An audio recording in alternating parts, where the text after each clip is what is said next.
Welcome back everyone. Now it's time for a quick update from us, the BDS staff. Spring is here, thank God, and both dragonfly larvae and dragonfly watchers are arousing from their winter stupor. So it's time to brush off your binoculars and get out that identification guide. Of course, if you don't have an identification guide, there's a lovely variety that you can find on the BDS online shop. So in this short presentation, we're going to cover our upcoming 2021 activities and how we need you to help promote conservation of dragonflies across the country. However, you may have heard we are in the middle of a pandemic, so we're not entirely sure what the rules are going to be throughout the dragonfly season, but please try and follow Boris's rules in relation to outdoors activities and travel. For dragonfly enthusiasts in England and Wales, you can get involved in the white-legged damselfly investigation. This project encourages members of the public to search their local wetlands for white-legged damselflies, a species that has been under-recorded in the past. This is a great project for beginners, as it focuses on the identification of a single species. However, you'll probably encounter a range of other dragonfly and damselfly species along the way. Thank you to everybody who's submitted white-legged damselfly records so far. We've had records in from at least 539 recorders, which is absolutely amazing. These records have come from 811 monads, that's 1 kilometre OS grid squares, and 90% of these records were from between May and August, so that gives you an idea of the best time to go looking for white-legged damselflies. We have been asking recorders to categorise the habitat their sightings were made in.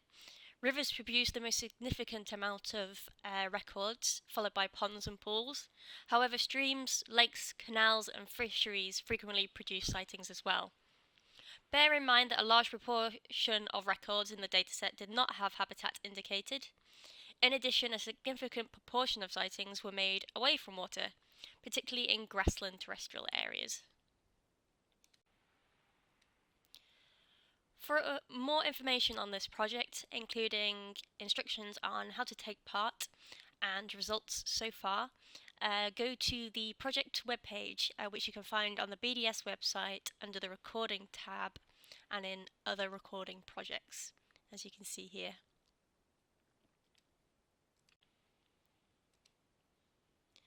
The species known range stretches from the southeast coast up across the country to as far north as Cheshire and west into Powys. So this gives you a general idea of where you're likely to encounter the species. However, do keep an eye out outside the species known range just in case. So here's one of the maps displaying our results so far for Southeast Wales. Red squares indicate white-legged damselfly records that have come in during the investigation. Records for 2010, 2017 are in green. Records from 2000 to 2009 are blue, and records from before 2000 are grey. As you can see, we've had the presence of white-legged damselflies recorded quite well around Llandudno Wells. A few near Heion Y, quite a few monads near Monmouthshire have produced sightings as well, and a few have come in from the Usk. So in this area, ideally we would like to see a recording effort targeted at the minnow, the lug just above its tributary with the Y, and also the Y between Heion Y and Rosson Y, where we have yet to have significant records come in during the investigation period of 2018 and 2020. Again, you can find all these maps as well as maps of target areas for recording on the white-legged damselfly investigation page on the website. So if you haven't had the pleasure of meeting a white-legged damselfly yet, here we are. In terms of size, it's roughly the same size as a azure damselfly or common blue damselfly, a teeny bit bigger. The males are this kind of lovely pale blue coloration with a bright blue eye. Mature males, that is. Immature males are similar in coloration to females, being more of a creamy colour. Females can be kind of a creamy green or creamy orangey yellow coloration. Females themselves can also be identified and told apart from immature males by the ovipositor at the end of their abdomen, which we have marked here.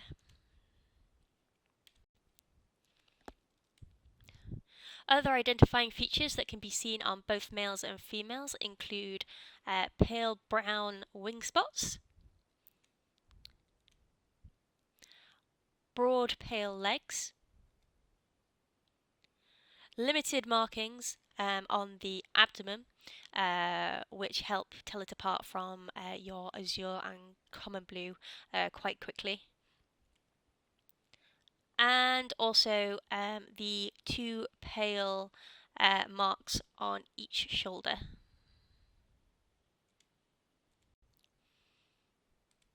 If you are successful in your hunt for white-legged damselflies, please report your sightings via the British Dragonfly Society website. Go to Submit Your Records on the Recording tab. We will need to know the date of your sighting, the location, and we'd also like to know what habitat you spotted the species in.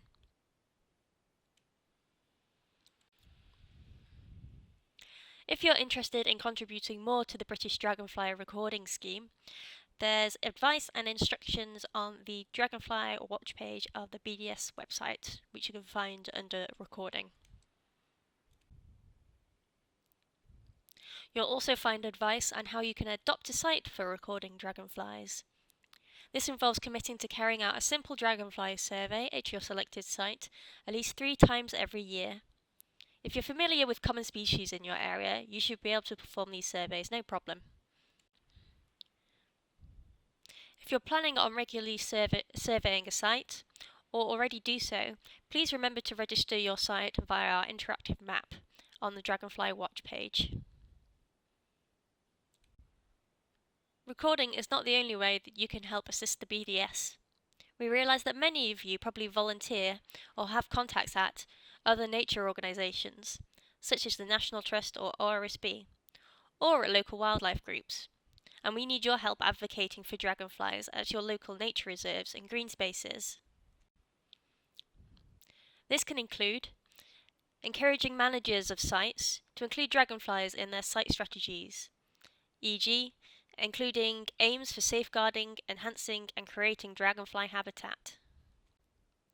Encouraging the adoption of long-term odonata monitoring schemes to provide a better understanding of how local populations are changing over time. This is particularly important at sites where there are populations of rare or threatened dragonfly species.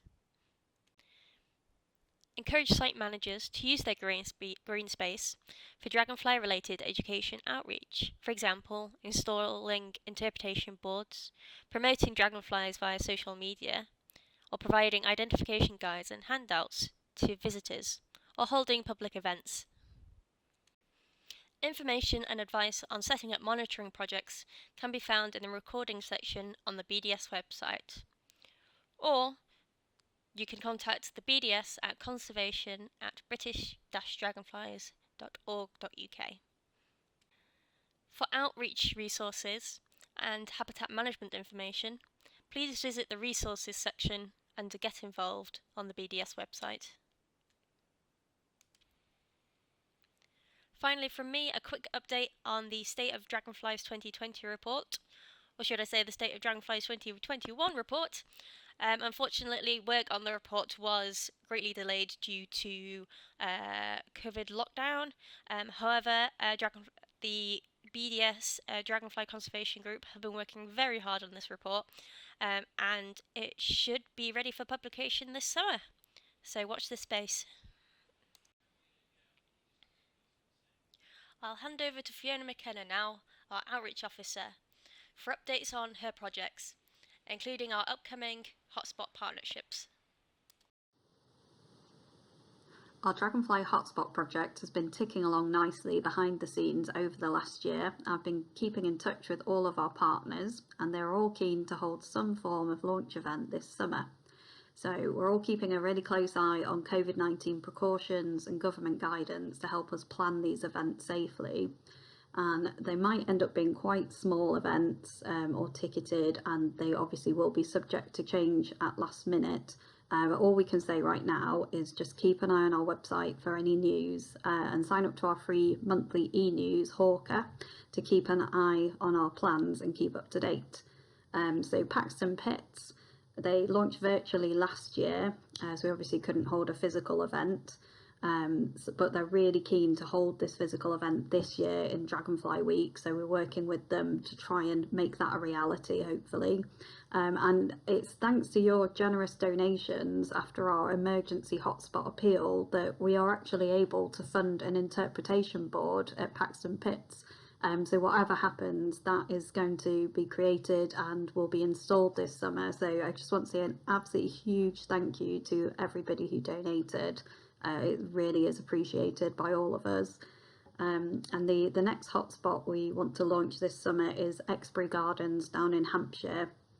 We will officially designate it this year, and we're hopeful that we can have a ticketed launch event there, which will be carefully managed numbers wise, and again we'll be keeping a close eye on those local restrictions.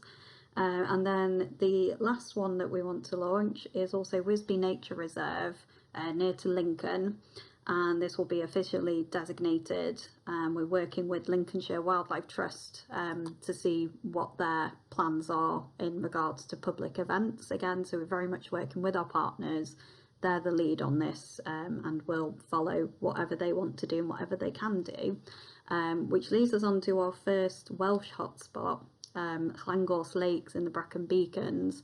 Unfortunately, they're not able to commit to a launch this summer. It was a bit soon for them, and they are quite a small team, and there are concerns about attracting too many people to potentially a small car park in a small area during the pandemic, and we don't quite know what's going to happen. So we're hopeful that we can do some sort of small event in the autumn, and then do a proper launch event there next year. So that'll be really exciting to get that first Welsh hotspot sorted out as well.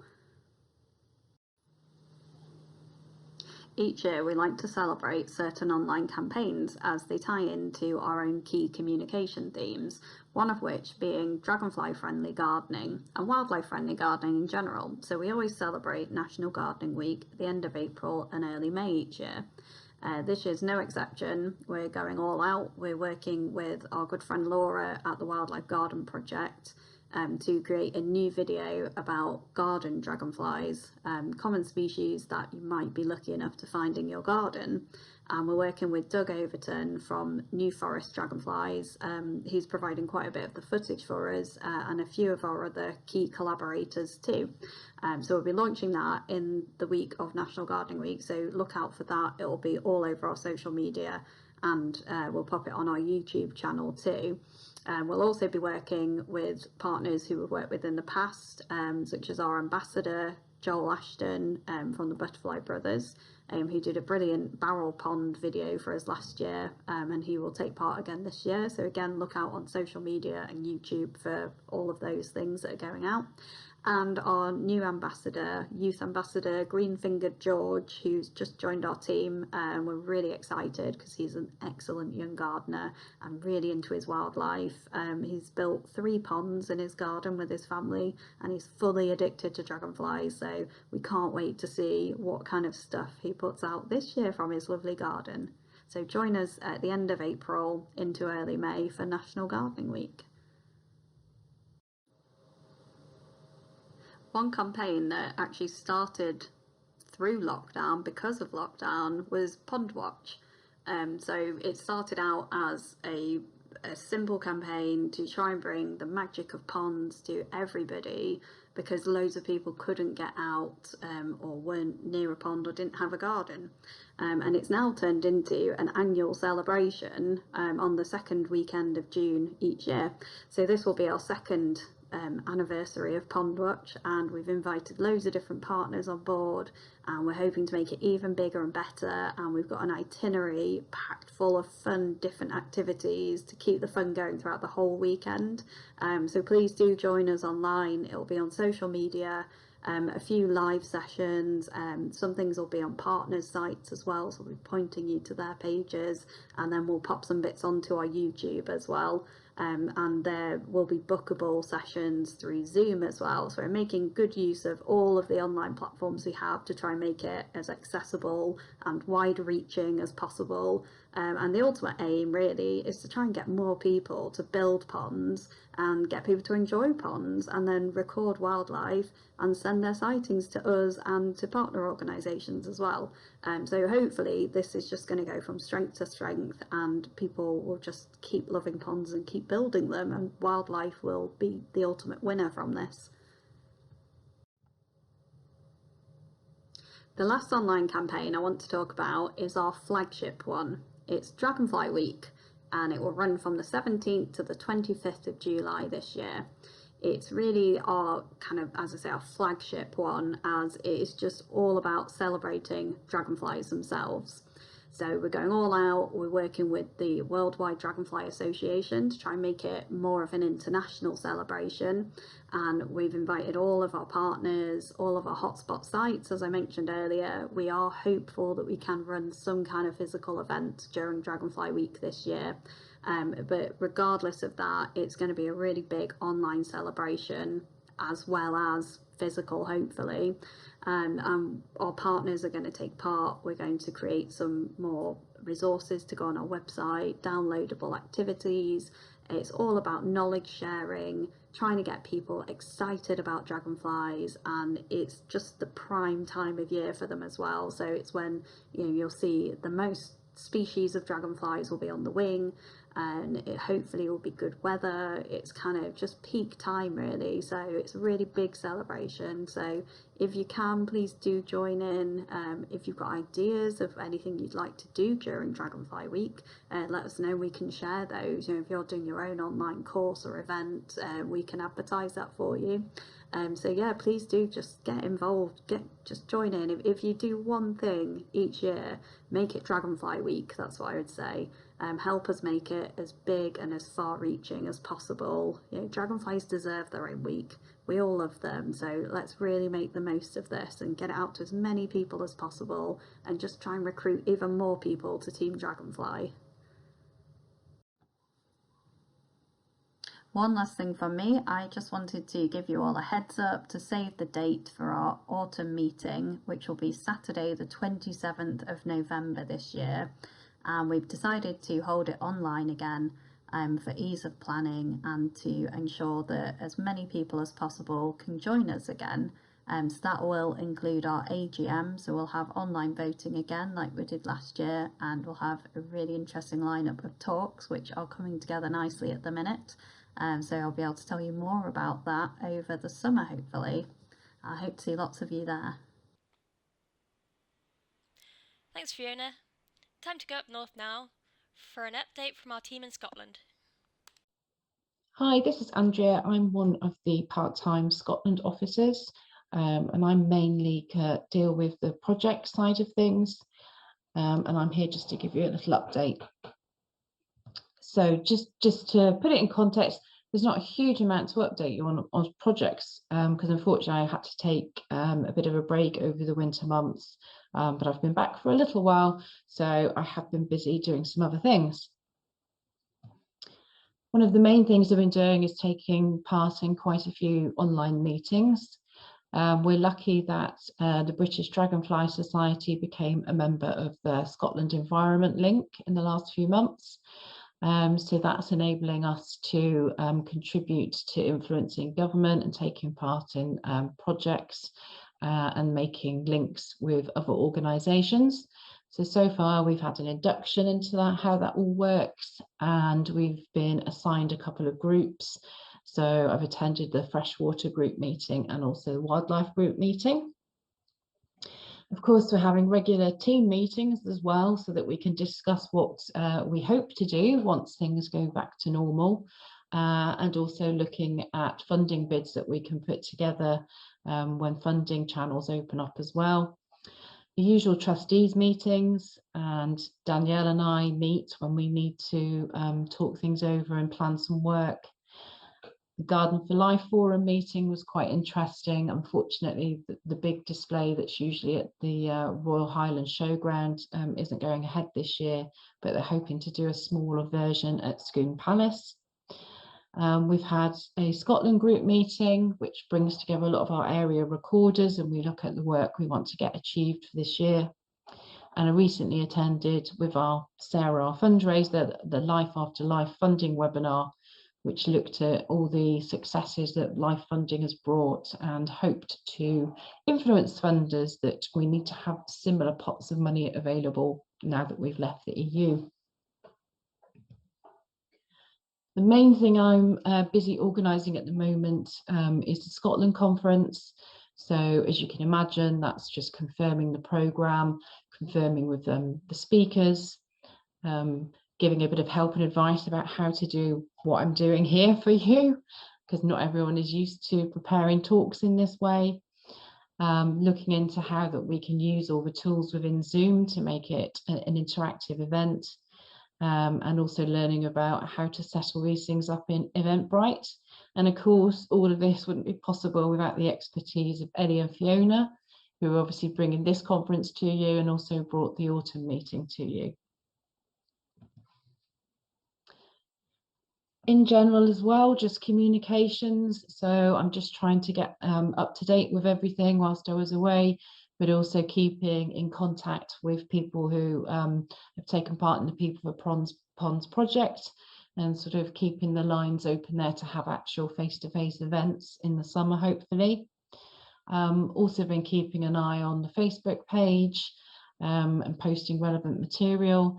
And again, coming up with material for the Hawker e-newsletter, which has given me the opportunity to finally put a photo of a dragonfly on the slide.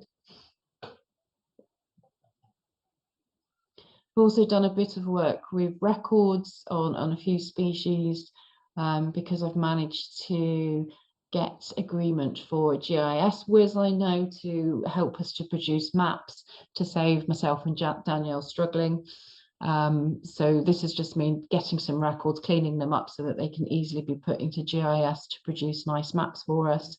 And I've also having to do this to update our records of Northern Damselfly, as we've got lots of new records, which is fantastic, mainly due to work of Stephen Corcoran. And that will help us do a new map ready for the Northern Damselfly Citizen Science Survey this year. So as I said, with projects, not a huge amount of update. I'm still trying to plug away with my idea of getting golfers and golf courses interested in dragonflies, and I have got a few. It's just staff aren't around, have been on furlough, etc. But it's still looking good. Like I said before, just maintaining contact with my People for Ponds groups, because they are still keen to get out and do stuff. And I'm also getting ready to relaunch the Northern Damselfly survey once I've got all those records updated. This has been ongoing, I think, throughout the whole of all these lockdowns, is having to upskill and learn different ways of doing things. Most recently, I attended a podcast training, because this is something we're looking into getting into, and I was able to disseminate that information to everybody else. And yeah, just everything seems to be new to us, and we're just having to improve and broaden our skills. Through the environment link, we're hoping to develop new partnerships, but the latest one off the back of a meeting was an agreement to have a joint display with FrogLife at the COP26 conference in Glasgow at the end of this year. And we're also hoping to see if we can ever do any future projects. So that's really exciting, and really looking forward to developing those links. So that's about it from me. I hope that gives you an idea of what we've been doing, and we'll be happy to answer questions at the relevant time or in the chat. Thank you.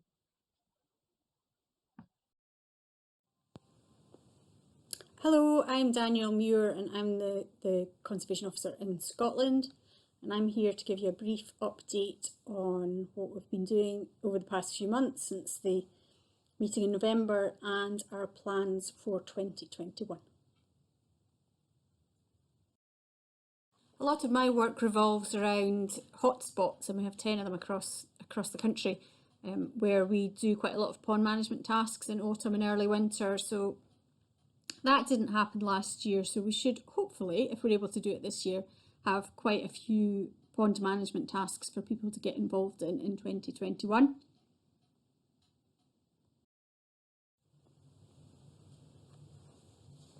Probably our main achievement over the winter was we managed to get a northern damselfly survey carried out in Strathspey and Deeside, which is something that we've been wanting to do for many, many years, and we were really lucky in that we managed to get funding from the RSPB, Forestry Land Scotland and the Cairngorms National Park Authority to help out with it as well.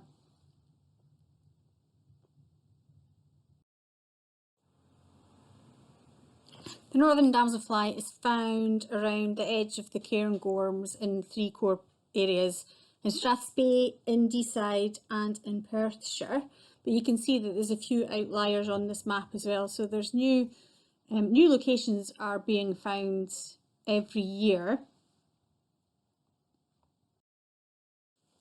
The sites that were visited as part of the survey were all in Speyside and Deeside, the majority of them in Speyside because of COVID restrictions, and they were all within the Cairngorms National Park.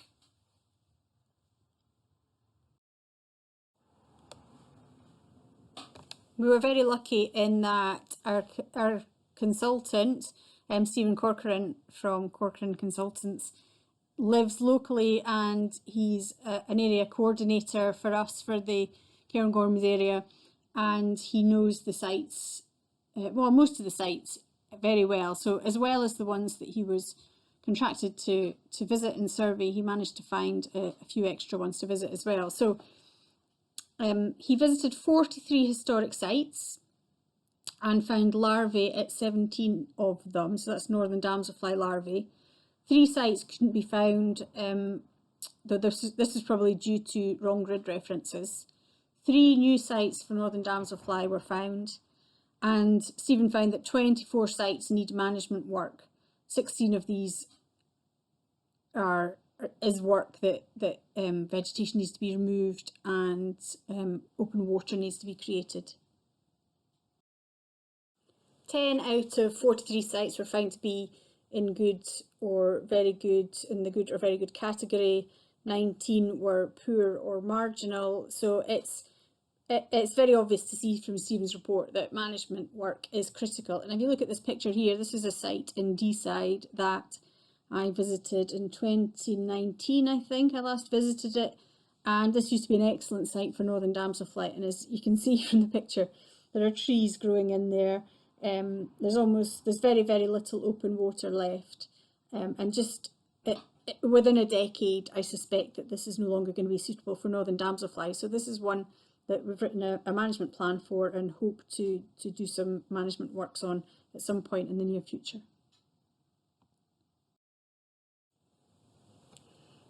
The majority of sites were associated with woodland, mostly Scots pine or birch trees, and larvae, as we expected, were mainly found at the edge of ponds in amongst sedges. So sedges are really important, and all but one of the sites had acidic water chemistry.